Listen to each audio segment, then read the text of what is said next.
تہمت لگائے وہ مسلمان نہیں رہتا ہے۔ حضرت عیسیٰ تو وہ تھے جو کائنات میں آئے ہیں اور جھولے میں تھے۔ رب کہتا ہے، کلام الہی کہہ رہا ہے، جھولے میں بھی کلام کر کے بتا رہے تھے کہ میری ماں پاک صاف ہے، ان کے بارے میں کوئی کلمہ نہیں کہنا ہے، کوئی گستاخی نہیں کرنی ہے، میری ماں پاک ہے۔ حضرت عیسیٰ تو وہ تھے، اگر کوئی اندھا ہوتا، پیدائشی اندھا ہوتا، حضرت عیسیٰ ہاتھ پھیر دیا کرتے تھے، اس کی آنکھیں ٹھیک ہو جاتی تھی۔ غلام احمد قادیانی خود کانا تھا، اور جو خود کانا ہو دوسروں کو کیسے ٹھیک کر سکتا ہے؟ غور کرو ان کے عقیدے پر۔ عجیب بات کو ہند میں ایک فتنہ اٹھا تھا قادیان سے، اور آج پھیلتا پھیلتا نہ جانے کہاں تک اس کی شاخیں پھیل گئی۔ وہ غلام احمد مرزا قادیانی جس کے آج کتنے لوگ آگے پھیلے ہوئے ہیں اور لوگوں کے عقیدوں پر حملہ کر رہے ہیں اور ہمارے پیچھے بھاگتے پھرتے ہیں۔ ہمیں کہتے ہیں یہ مولوی ہم پر سختی کرتے ہیں، یہ پاکستان میں مولوی ہیں اس لیے ہم پر پاکستان میں سختی ہوتی ہے۔ مجھے بتائیں، یہ جان میں نے ساری تمہید باندھ کر بتا دیا کہ ساری جانیں حضور کے صدقے سے ہیں۔ میں ایک سوال کرتا ہوں، ہم سے لوگ پوچھتے ہیں جب کوئی نبی کی گستاخی کرتا ہے اس کی سزائے موت کیوں ہے؟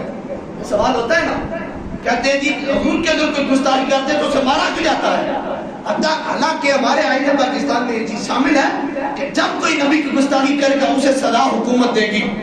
یہ آئین پاکستان میں یہ چیز شامل ہے۔ میرے پاس تعزیرات پاکستان ساری موجود ہے، کتاب ہے ظفر صاحب کی، وہ پچھلے دن ہمارے پاس موجود تھے، ان کی کتاب ہے تعزیرات پاکستان۔ پاکستان میں جتنی بھی سزائیں دی جاتی ہیں، جتنے بھی قوانین ہیں، یہ لا ہمارے جتنے بھی کچہریوں میں ہیں یا تھانوں میں ہیں یا ہمارے ہائی کورٹ سپریم کورٹ کے اندر ہے، وہ سارے انہوں نے اس میں درج کر دیے ہیں۔ اس کے اندر ایک قانون لکھا جس کا نام ہے 295C۔ یہ بظاہر میں آپ کو ایک ورڈ نظر آ رہا ہے، ہند سے نظر آ رہا ہے 295C 295C، در حقیقت اس کے پیچھے بہت بڑا راز ہے۔ ہند سے نہیں ہے، اس کے پیچھے ایک قاعدہ پورا چھپا ہے۔ اس کے پیچھے یہ ہے اگر کوئی نبی کی گستاخی کرے گا اس کی سزائے موت ہے۔ آئین پاکستان میں یہ چیز شامل ہے، اور حکومت پر لازم ہو جاتا ہے اگر اس کا وہ چیز ثابت ہو جائے تو حکومت پھر اس کو تختادار پر چڑھائے، اس کی سزا جو لکھی گئی ہے شریعت مطہرہ میں اس کو دی جائے۔ تو اگر حکومت نہیں دے گی تو پھر کئی غازیان پیدا ہو جاتے ہیں۔ اب بولو ذرا سبحان اللہ، بات سمجھ میں آئی؟ یہ غازی کیوں قدم اٹھاتے ہیں؟ جب مسلمانوں مجھے بتائیں کوئی باپ کو گالی دے کسی سے برداشت نہیں ہوتا، کوئی کسی کی ماں پر تہمت لگائے کسی سے برداشت نہیں ہوتا، تو مجھے بتائیں سب سے زیادہ محبت حضور سے کرنی ہے تو جب حضور سے سب سے زیادہ محبت ہونی چاہیے تو کسی مسلمان کے سامنے آقا کی گستاخی ہو اور وہ برداشت کر دے تو پتہ چلتا ہے اس کے سینے میں دل نہیں ہے، وہ مردہ دل ہوتا ہے جس کے سامنے حضور کی گستاخی ہو۔ جب حکومت فیصلہ نہیں کرتی اس کے بعد یہ غازیان پیدا ہو جاتے ہیں۔ تو ہمارے ملک پاکستان کے اندر تو قانون موجود ہے، میں حدیث سے ثابت کرتا ہوں یہ سزا آئینی طور پر، اور حدیثوں سے ثابت کیسے ہے؟ ساری جانیں حضور کے صدقے سے ہیں۔ تو جب کوئی بندہ خودکشی کرتا ہے، یہ غور کریں، اس کی وہ موت حرام موت مرتا ہے۔ ہمارے مسلمات میں سے ہے کہ جب کوئی خودکشی کرتا ہے تو وہ حرام موت مرتا ہے۔ اس پر غور کریں، وہ حرام موت کیوں کہی گئی؟ حالانکہ موت تو موت ہوتی ہے، اس کی موت کو حرام کیوں کہا گیا؟ در حقیقت یہ ساری جانیں حضور کے نالین کے صدقے سے ہیں، حضور کے صدقے سے ہیں۔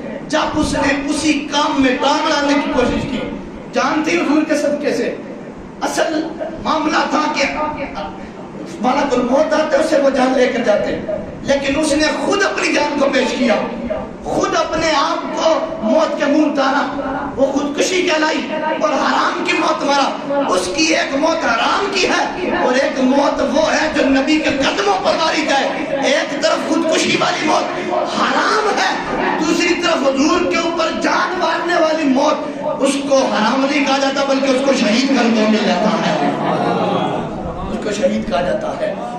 تو یہ فرق دیکھ لو کہ حضور کے صدقے سے جو جان ملی اس کا حق یہ تھا کہ اس کو جس طرح سے رب نے دی تھی اسی طریقے سے واپس لوٹائی جاتی ہے۔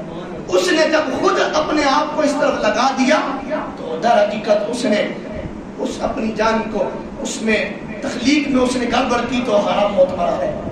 اس لیے ہمیں جو کچھ ملا ہمارے حضور کے صدقے سے ملا، ہمیں بات پر غور کرنا چاہیے۔ آج ہمیں لوگ کہتے ہیں کہ مولانا سخت بڑی تقریر کرتے ہو، قادیانیوں پر اتنا تم بیان کرتے ہو. میں کئی جگہ پر جاتا ہوں نا تو لوگ مجھے یہ تاجدار ختم نبوت کے حوالے سے موضوع دیتے ہیں، تو جب ہم وہاں پر یہ موضوع بیان کرتے ہیں خود ہی دیتے ہیں، اور خود ہی بعد میں جب ہم اندر کھانے کے لیے بیٹھتے ہیں تو کئی بندے آتے ہیں کہ مولانا بڑی سخت تقریر کرتے ہو. غور کرو اس بات پر. ہمیں ہمارے گھر میں ڈاکہ ہو، گھر میں چوری ہو رہی ہو، مجھے آپ بتائیں کوئی غیرت بندہ ہوگا گھر میں چوری کر کے لے کے جا رہے ہو، سامنے بیٹھ کے دیکھ رہا ہو؟ کسی کی غیرت گوارا کرتی ہے؟ سامنے چوری کر رہا ہے اور وہ گھر میں بیٹھ کے دیکھ رہا ہے، تماشا دیکھ رہا ہے، تو سارے اس کو بولیں گے تو کتنا بڑا بیوقوف ہے. تو یوں ہی ہمارے آقا کی حرمت پر، ہمارے آقا کی ناموس پر کوئی ہاتھ ڈالے اور ہم بیٹھ کے دیکھ رہے ہو. امام مالک سے کسی نے پوچھا تھا اگر سنی زندہ ہو اور ان کے سامنے حضور کی گستاخی ہو اور وہ بیٹھ کے دیکھ رہے ہو، کوئی بولے نہ تو پھر امام مالک کا فتویٰ ہے، کہتے ہیں پھر سنیوں کو مر جانا چاہیے. سنیوں کو پھر جان کی کوئی وقت نہیں ہے اگر حضور کی گستاخی ان کے سامنے ہو رہی ہو. تو اس لیے ہمیں جو ہم یہ بیانات کرتے ہیں سخت تقریر نہیں ہوتی. در حقیقت کوئی باپ کو گالی دے مزاج میں سختی آ جاتی ہے، ماں کو گالی دے مزاج میں سختی آ جاتی ہے، اور جس کے مزاج میں سختی نہیں آتی پھر ہم اس سے پوچھیں گے تیرے ماں باپ کون ہے؟ تو اپنی ماں کے بارے میں ایسے کلمات سن کے چپ ہے تو پھر ہم پوچھتے ہیں. اگر کوئی اپنے باپ کے بارے میں گالی سن کر خاموش رہتا ہے تو پھر ہم مرزا جیسا اس کا آپشن کریں گے. مرزا غلام احمد قادیانی کے اس کا پتر اس سے پوچھا گیا، اس کی کتابیں یہ سیرت مہدی اٹھا کے دیکھ لو، کلمۃ الفصل اٹھا کے دیکھ لو، قادیانی کی کتاب ہے. آپ اگر عوام ہیں، اگر علم نہیں ہے تو خدا رہا ان کی کتابیں مت اٹھانا. ایسی گستاخی ان کے کتابوں میں لکھی ہے. یہ صرف علماء پڑھتے اس لیے ہیں تاکہ عوام کو آگاہی کر دیں کہ ان کے عقائد کیسے ہیں. سیرت مہدی کے اندر کلمۃ الفصل اٹھا کے دیکھ لو. اس کے پتر سے پوچھا گیا، اس سے پوچھا گیا کہ جب ہم تو مزاحمت کے ماننے والے ہیں تو ہم لا الہ الا اللہ محمد رسول اللہ کیوں کہتے ہیں؟ اس کے پتر نے جواب دیا، کہتا ہے معاذ اللہ ثم معاذ اللہ، کہتا ہے اللہ نے دو محمد پیدا کیے ہیں، ایک تو مکے میں پیدا ہوئے، ایک قادیان میں پیدا ہوئے. معاذ اللہ ثم معاذ اللہ. یہ عقیدہ اس نے اپنی کتاب کے اندر لکھا. اور ہمیں بتائیں ہم کس کے ماننے والے ہیں؟ سارے بولے، آپ چپ نہ رہے، سارے بولے ہم کس کے ماننے والے ہیں؟ آخری نبی کون ہے؟ صلی اللہ علیہ وسلم، جو حضرت اماں آمنہ اور حضرت عبداللہ کے بیٹے ہیں. ہم ان کو ماننے والے ہیں، وہ آخری نبی ہیں. غور کرو اس بات پر. مرزا قادیانی سے پوچھا گیا، اس کی کتاب موجود ہے، اس میں موجود ہے، اس نے لکھا ہے باقاعدہ طور پر. اس سے پوچھا گیا اگر تجھے کوئی نبی نہ مانے تو وہ کون ہوتا ہے؟ آگے سے اس نے جواب دیا، کہتا ہے سارے لوگ تو میری تصدیق کرتے ہیں، سارے لوگ تو مجھے نبی مانتے ہیں، ہاں جو مجھے نبی نہیں مانے گا. اب دیکھو ہم اس کو نبی نہیں مانتے، ہم کہتے ہیں وہ گندی نالی سے بھی گندا کیڑا ہے، وہ گندے گٹر سے بھی گندی اس کی اولاد ہے، اور خود بھی گندے گٹر والا اس کا دماغ تھا. غور کرو اس بات پر. اس سے پوچھا گیا اگر کوئی تجھے نبی نہ مانے تو وہ کون ہوتا ہے؟ کہتا سارے لوگ میری تصدیق کرتے ہیں، اگر کوئی میری تصدیق نہ کرے تو وہ ناچنے والی عورتوں کے بچے ہوتے ہیں. یہ غور کرو. اس نے مسلمانوں کو پکار کر کہا ہے کا بھی گستاخ ہو، اور مرزا کی صحیح طور پر امام حسین کے بارے میں گستاخی موجود ہے. اس سے کسی نے کہا امام حسین کی تو یہ شان ہے، یہ شان ہے. آگے سے کہنے لگا حسین ابن علی جیسے 100 حسین تمہیں اپنے جیب میں رکھتا ہوں. معاذ اللہ ثم معاذ اللہ. ہمارے آقا کا فرمان ہے جو بندہ جہاں پر پیدا ہوتا ہے وہیں پر مرتا ہے. جس بندے کو جہاں سے مٹی لی جاتی ہے نا اور مٹی لے کر اس کی ناف میں چھڑک دی جاتی ہے، وہ بندہ جس سارے جی رہا ہوتا ہے.